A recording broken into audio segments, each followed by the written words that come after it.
Welcome back to the Deep Dive. Today, we're traveling to Springfield, Ohio. Well, no plane ticket needed for this trip. Right. Armchair travel at its finest. Exactly. We're diving deep into the world of local government Springfield style. You, our amazing listeners, wanted to know how things really work at City Hall. Behind the scenes, so to speak. Exactly. And what better way to do that than by digging into the treasure trove of City Commission meeting minutes? It's like a gold mine of information. Totally. And we're not just skimming the surface here. We're talking about 3 full meetings from January 2024. We're going deep. Buckle up.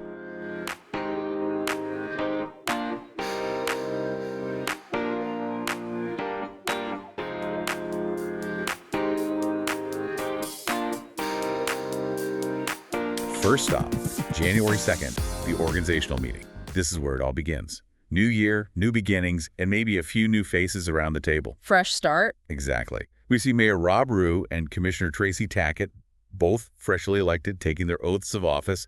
Those minutes capture that moment, where it becomes official. That ceremony really adds a layer of formality and gravity to the whole thing. It's one thing to win an election, but then to stand there and... Take that oath, yeah. It makes it real. And it wasn't just them. David Estrop was elected assistant mayor. And I have to admit, I'm not entirely sure what the assistant mayor does. Is it like a vice president kind of thing? You got it. Think of them as the vice president of Springfield. If the mayor's out of town, or, let's be honest, indisposed after a particularly heated city commission meeting, We've all been there. the assistant mayor steps up, keeps those wheels turning. Okay, so continuity is key. Yeah. And speaking of keeping things running, once the new leadership was in place, the commission dove right into assigning liaisons to all these different boards and committees. This is where the rubber meets the road in local government. You've got committees for everything, planning the city's growth, managing finances, addressing social issues. It's a lot. Talk about a lot on their plates. Seriously. And these liaisons are the city commission's eyes and ears, making sure the city's interests are represented on each of these boards. It's like a giant puzzle, and they're trying to make sure all the pieces fit together. Perfect analogy. Some of these committees sound surprisingly interesting. Like, there's the Community Police Advisory Team that feels super relevant these days. And the Immigration Accountability Response Team, there has to be a whole other deep dive waiting to happen. Absolutely. These committees are a direct reflection of the issues facing Springfield residents. Okay, so we've got our new leadership. Committees are all set, but no city can function without talking about the budget. Right. Money makes the world go round, even at the local level. And boy, did those meeting minutes reveal some big financial decisions. They weren't messing around. One of the first things that jumped out was the City Commission authorizing the issuance of notes to fund infrastructure improvements, particularly for water and sewer systems. We're talking millions of dollars here, right? Millions. What does that actually mean for people living in Springfield? Like, are my water bills about to skyrocket? That's the million-dollar question, isn't it? On the one hand, these improvements are crucial. We're talking clean water, efficient sewage systems, the backbone of a healthy city. But on the other hand, funding these massive projects often means rate increases for residents. It's a balancing act, for sure. A tough one. It's always a tough call balancing those long-term investments with the immediate impact on people's wallets. You said it. But hey, it's not all doom and gloom on the financial front. At least the Springfield Police Division got a nice little financial boost. Oh, yeah. That $15,000 donation from the Carlton F. and Ruth T. Davidson Trust. That's the one. It's a great example of how philanthropy can play a role in supporting public services. Every little bit helps, right? Absolutely, especially in areas like public safety, which affects everyone. Speaking of things that affect everyone, let's talk about some of the public comments from the meeting minutes. These really give us a glimpse into the lives of everyday residents. It's like listening in on the conversations happening around the dinner table. It's true. These are the voices we don't always hear. Right. For example, there's Mrs. Diana Daniels. She spoke passionately about homelessness and poverty in Springfield. She even took it upon herself to provide meals to those experiencing homelessness. Talk about putting your money where your mouth is. It's heartbreaking, isn't it? It really highlights the very real human cost of these societal challenges. But it's also inspiring. Right. It shows how, even as individuals, we can make a difference. Absolutely. Then there was Mr. Otis Williams urging everyone listening to step up and work together to make Springfield a better place. He seemed really fired up. I love that energy. He embodies that spirit of civic responsibility, reminding us that we all have a role to play in shaping our communities. Definitely. Now, on a slightly different note, we have Mr. Gary Armstrong. He seemed a little less, shall we say, enthusiastic. He was frustrated. Yes, he expressed frustration with the lack of easily accessible information about city projects, especially those up for a vote. It's like, how can you expect residents to be engaged if they don't even know what's going on? Transparency is key. Preach. If residents feel like they're being left in the dark, it breeds distrust. And nobody wants that. Not good. Okay, so we've got new leadership, committees galore, budget battles brewing, and that's just the first meeting. We're just getting started. On to the January 16th meeting, where public safety takes center stage. And they weren't messing around. We're talking big purchases. Buckle up. Like that new Ford Super Duty truck. That's the one, over $134,000 for a truck. It does sound like a lot, but remember, this isn't your average F-150. We're talking heavy-duty equipment here. Yeah. These specialized vehicles, especially those used by city services, are often outfitted with all sorts of extra equipment, safety features, the whole 9 yards. So it's an investment. Got it. Exactly. And speaking of investments, the construction of those 3 new fire stations was another big topic. Those are going to make a huge difference. Remember the American Rescue Plan Act, the one passed to help communities recover from the pandemic. Vaguely. I try to block out that whole era, if I'm being honest. Fair enough. Well, some of that money is being used right here in Springfield to build these state-of-the-art fire stations. Wow, that's incredible. Talk about a direct impact on the community. Yeah. New fire stations mean faster response times, improved emergency services. It makes you feel safer just knowing they're there. Exactly. But, and this is where things get a little concerning, the minutes also revealed a worrying trend regarding lead water service lines in Springfield. Oh no, not the lead pipes. 74 homeowners declined to have theirs replaced. Seriously. But lead contamination is such a serious health hazard, especially for kids. Why would anyone say no to that? It's a great question, and one that the minutes unfortunately don't answer. Maybe they just don't know. Or maybe they're afraid of the cost. Could be. It highlights the need for more public education and outreach regarding these critical public health issues. Okay, let's shift gears a bit from public safety to economic development. Remember those committees we were talking about? Well, it turns out Springfield is looking to create a new Community Reinvestment Area, or CRA, to revitalize a neighborhood struggling with vacant properties. Ah, yes, the CRAs. These can be a powerful tool for encouraging investment and revitalization. They offer tax incentives to businesses and developers who take on projects in designated areas. In this case, they're focusing on a neighborhood with a high number of vacant and tax-delinquent properties. So it's kind of like a jumpstart for these struggling areas. Exactly. By offering these financial incentives, they're hoping to attract new businesses, create jobs, and ultimately breathe new life into these neighborhoods. Makes sense. All right, last but not least, we have healthcare. It's not just individuals who are grappling with rising costs, you know. The City Commission spent a good chunk of this meeting discussing employee healthcare. Healthcare is a major expense for everyone, including cities. Tell me about it. So what did they decide to do? They ended up approving a new contract for city employees with Everside Health, LLC. And get this, they're teaming up with Springfield City Schools and McGregor Metals on this deal. Wait, so they're joining forces with the school district and a local company to negotiate healthcare. That's pretty savvy. Strength in numbers, right? Exactly. It's all about leveraging their collective bargaining power to try to secure better rates and hopefully more comprehensive coverage for their employees. Okay, that's fascinating. Now, on to our final stop, the January 30th City Commission meeting. This one was jam-packed. We're talking everything from affordable housing initiatives to building code updates and even a little international intrigue. Let's dive in. The first item that caught my eye was a significant donation to support the development of affordable housing in Springfield. Oh yeah, this is the Mulberry Springs Housing Development Project, right? That's the one. This project aims to provide permanent supportive housing, which is crucial for individuals and families struggling with homelessness. A hand up, not a handout. I love it. Exactly. And get this. The City Commission pledged a whopping $1.1 million in home ARP funds to support it. Hold up. Home ARP funds. What in the world is that? So Home ARP stands for Home Investment Partnership's American Rescue Plan program. Essentially, it's federal funding that's being funneled down to the local level specifically for affordable housing projects. Okay, so the feds are pitching in to help create more affordable housing options in Springfield. That's great. The Mulberry Springs development is set to create 30 multifamily residential units and 5 duplexes. Wow. That's a lot. That's a significant addition to Springfield's affordable housing stock. It's definitely a step in the right direction. Okay, so we've got affordable housing covered, but the meeting didn't stop there.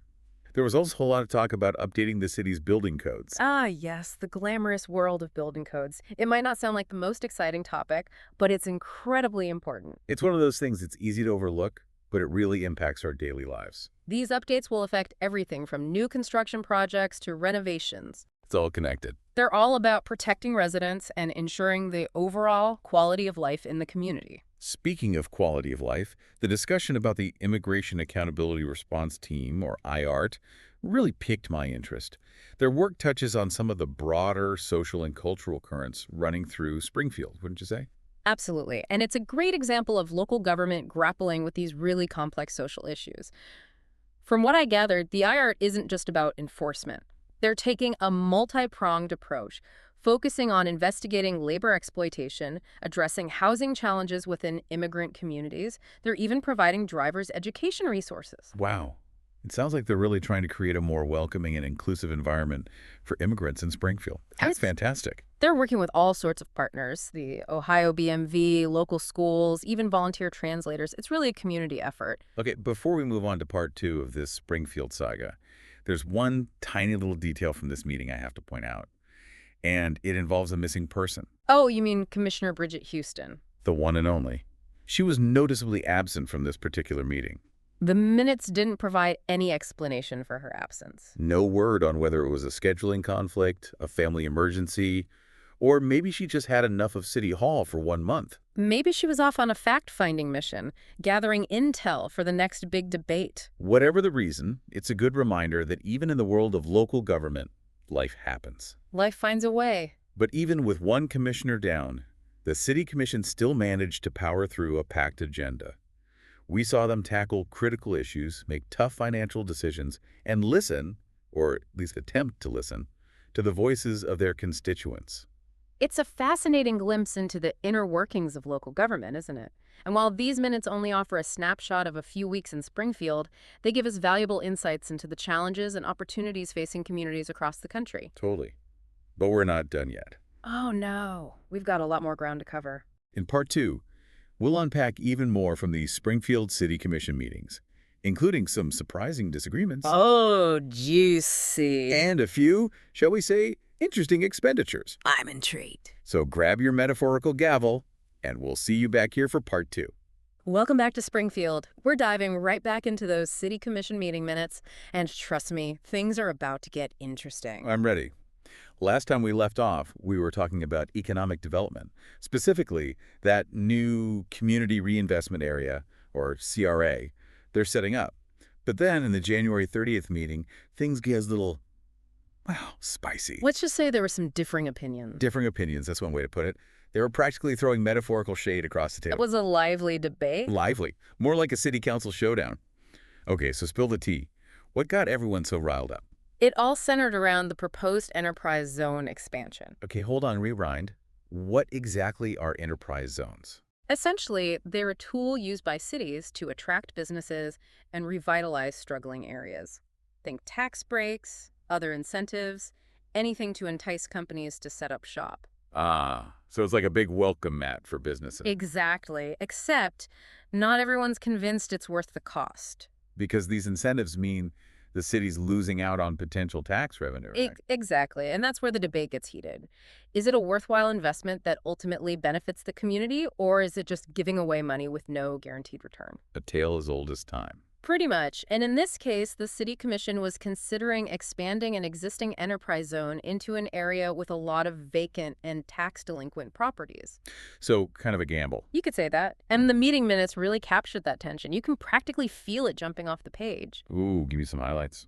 Okay, so we've got some commission members arguing passionately for this expansion, saying it have the potential to turn this struggling neighborhood around.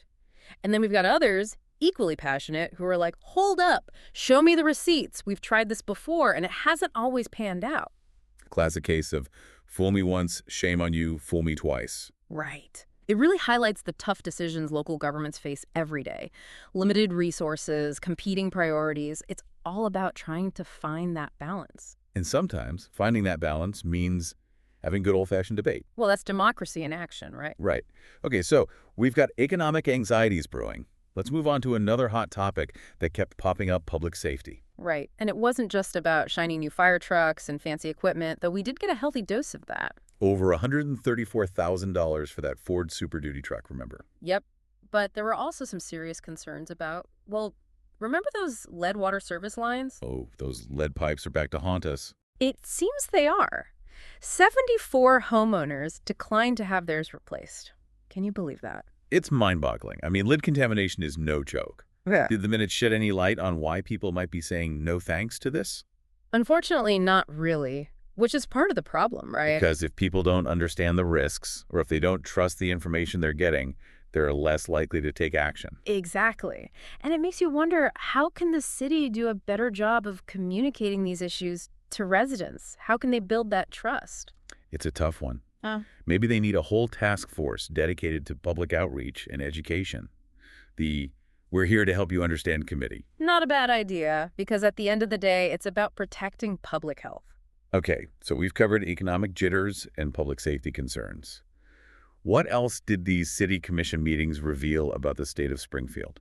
Well, remember all those committees we talked about? Yeah, there were like a million of them. At least. There was one in particular that caught my eye because it speaks to some of the bigger social and cultural dynamics happening in Springfield and really across the country. Okay, you're going to have to be more specific. Which committee are we talking about? The Immigration Accountability Response Team, or IART for short. Okay, first of all, that name is a mouthful. I know, right? But also, their work seems really interesting. From what I remember, they're doing a lot to support immigrant communities in Springfield. That's right. But I have to admit, when I first saw the name, I was a little taken aback, I guess. I get it. That name definitely sounds a little intense, Yeah. especially in today's political climate. Right. Like, are we talking about cracking down on immigration, or are we talking about supporting immigrant communities? It's a mixed message. Exactly. But then when you actually look at the work they're doing. It's all about creating a more welcoming and inclusive environment. Exactly. It's about recognizing that immigrants are a vital part of the Springfield community and making sure they have access to the same opportunities and resources as everyone else. Like that driver's education program they mentioned. That's amazing. It is. And they're also working to combat misinformation and discrimination. They're partnering with local schools to promote cultural understanding, to challenge those harmful biases. It's like they're saying, hey, we see you, we value you, and we're going to create a community where you can thrive. Right. And that's a powerful message, don't you think? Not just for Springfield, but for communities all over the country. Absolutely. Okay, so we've talked economic anxieties, public safety concerns, the importance of communication and inclusion. All from just a few city commission meeting minutes. It's amazing what you can uncover when you dig a little deeper, right? It really is. And speaking of uncovering things, remember those juicy expenditures you teased earlier? Oh, yes. Get ready, listeners, because this one involves art, history, and a whole lot of money. All right, deep divers, are you ready for this? We're about to drop some serious cash on art, but like the fancy kind, the kind that hangs in museums or on the sides of buildings. We're talking about the City Commission's decision to invest in a pretty incredible piece of public art. Okay, so I'm picturing those meeting minutes, right? Usually pretty dry, lots of budget talk, the occasional heated debate, and then bam, out of nowhere, a $50,000 mural. $50,000. That's what caught my eye, too. I mean, don't get me wrong, I am here for supporting the arts, but 50 grand, that's a lot of paint. Did they at least spring for the good brushes? It does make you wonder, right? But think about it this way. Public art can be transformative for a community. Okay, true. I'm listening. It can brighten up a neglected space, draw people in, even spark important conversations. All right, I'm convinced. But what's the story behind this masterpiece? Did they say anything about the artist or the subject matter? Oh, yeah, they did. They actually commissioned a local artist, a Springfield native, actually, who's known for creating these incredible murals that weave together local history and hidden symbolism. Ooh, I love when art tells a story. So it's not just a pretty picture, it's like a visual history lesson. Exactly. And they're installing it on the side of the old courthouse downtown. You mean that big blank wall that's just begging for a makeover? Yeah. That's amazing. It's like turning an eyesore into a landmark. Right. Talk about making a statement. And I think it shows a real commitment to supporting local artists, and revitalizing the downtown area. Absolutely. And let's be real. Think of all the Instagram photo shoots. I can already see the hashtags now. Hashtag Springfield mural, hashtag support local art. Exactly. Okay, before we wrap things up, there was one other thing from these meetings that really got me thinking. Remember Commissioner Bridget Houston? The MIA commissioner. The one and only. Oh. We still don't know why she missed that last meeting, but in the January 16th meeting, she made a really important point. About the need for better communication between the city commission and the residents of Springfield. Exactly. She was basically like, hey, all these initiatives and projects sound great on paper, but are we actually explaining them to the people they affect the most? She was all about transparency and community engagement. Which is crucial, right?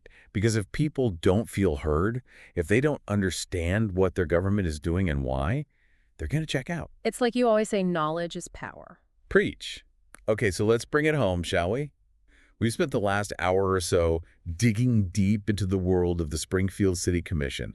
We've seen firsthand the challenges they face, the decisions they make, the impact those decisions have on the lives of everyday residents. And you know what? What's that? It's been enlightening. Who knew local government could be so riveting? I know, right? It's easy to forget that these are real people, grappling with real issues that affect all of us. Exactly. So the next time you're scrolling through your newsfeed, feeling totally overwhelmed by the state of the world, remember those Springfield City Commission meetings. Because what's happening at the local level matters. It really does. And you never know, you might just find your own deep dive waiting to happen right in your own backyard. So stay curious, fellow deep divers. And we'll see you next time.